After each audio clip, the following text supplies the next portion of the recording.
Hello tout le monde, c'est Déborah de Daily Debbie et j'espère que vous allez bien.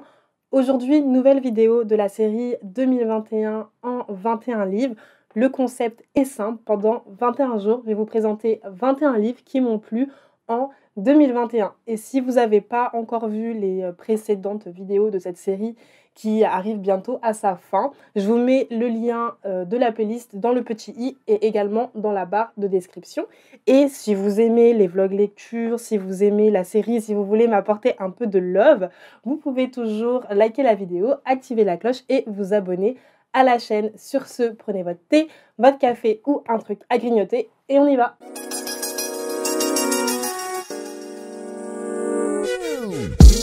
Alors aujourd'hui, je vais vous parler de Dry de Neal Shusterman. C'est un roman young adult qui parle de survie et qui propose toute une réflexion autour des changements climatiques. Alors l'histoire se passe en Californie, on va suivre Alyssa et sa famille durant une coupure d'eau régionale, c'est-à-dire qu'il n'y a plus du tout d'eau nulle part. Il pleut pas, il n'y a plus d'eau qui sort du robinet et les gens ont totalement dévalisé les derniers packs d'eau dans les magasins. Donc si tu fais pas partie des personnes qui ont dévalisé les magasins, on va parler français, ben t'as soif et c'est la merde. Et au début, Alyssa et sa famille ils sont patients, ils se disent que le gouvernement va faire ce qu'il faut, que l'eau va revenir rapidement, mais on va dire que le gouvernement il va pas trop briller par son efficacité. Et quand les gens vont se rendre compte que le gouvernement est inutile, bah ça va partir en cacahuète et on va voir les choix qu'Alyssa et sa famille font pour ne pas mourir de soif. Ce livre était stressant, mais genre stressant.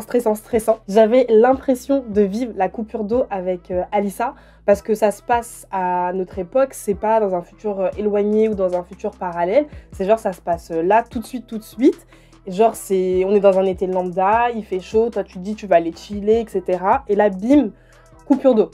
Et on te dit, gars, c'est chaud, il n'y a plus d'eau, débrouille-toi pour trouver quelque chose à boire, parce que là, tout de suite, je peux pas t'aider. Franchement, j'étais pas prête pour ce scénario, parce que là, imaginez, on vous dit coupure d'eau. Moi, je vais me dire, ah ok, ça va revenir ce soir, tranquille, on s'organise, genre on fait une petite bassine d'eau, je sais pas, tu vois, on s'organise. Après, tu vois, un jour passe, pas d'eau.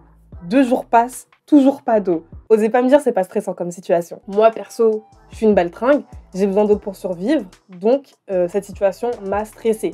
Et je me mettais grave à la place d'Alicia, genre d'après moi, je jugeais ses stratégies de survie, alors que bon, tout le monde sait ici que si demain il y a un truc comme ça qui arrive, je suis la première à mourir. Après, il n'y a pas que le manque d'eau qui m'a stressée, il y a aussi les gens, parce que je suis désolée, sur cette planète, les gens aiment trop le chaos. Les gens aiment trop que les situations dégénèrent. Parce que souvenez-vous, quand il y avait une promotion, je crois que c'était à Lidl, les gens s'étaient battus pour des pots de Nutella. De Nutella, le truc pas du tout vital. Les gens s'étaient déjà battus. Regardez en mars 2020, quand les gens ils étaient là et tout, ils allaient dévaliser les magasins pour prendre du PQ et des pâtes. Donc je suis désolée. On vit pas dans un monde civilisé, je suis désolée.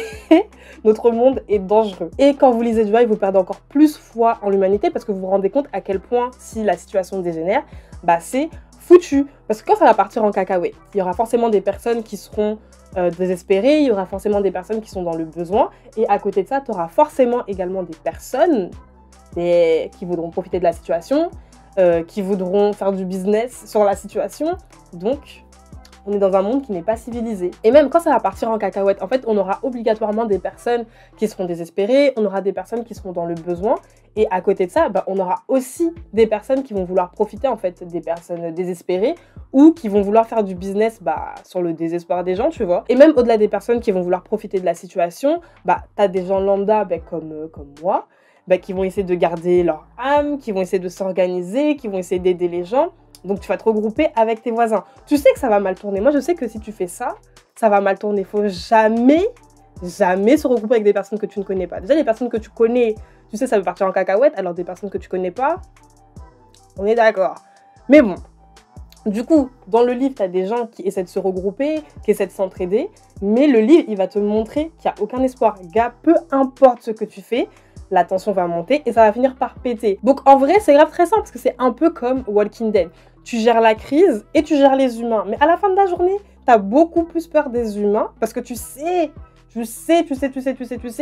qu'ils sont beaucoup plus dangereux que tout ce qui se passe autour, la vérité. Bref, si vous aimez stresser, Franchement, lisez Dry. Et surtout, n'oubliez pas votre bouteille d'eau durant votre lecture parce que clairement, vous allez en avoir besoin. Et si vous avez des livres un peu apocalyptiques qui vous semblent dans le même genre que Dry, n'hésitez pas à me les recommander en commentaire parce que vraiment, j'ai kiffé Dry et je lis pas assez de livres dans le même genre. En tout cas, j'espère que la vidéo vous a plu. Si c'est le cas, n'hésitez pas à liker et à vous abonner à la chaîne. Sur ce, on se dit à demain pour un nouvel avis. Je vous envoie des cœurs sucrés. Tchuss!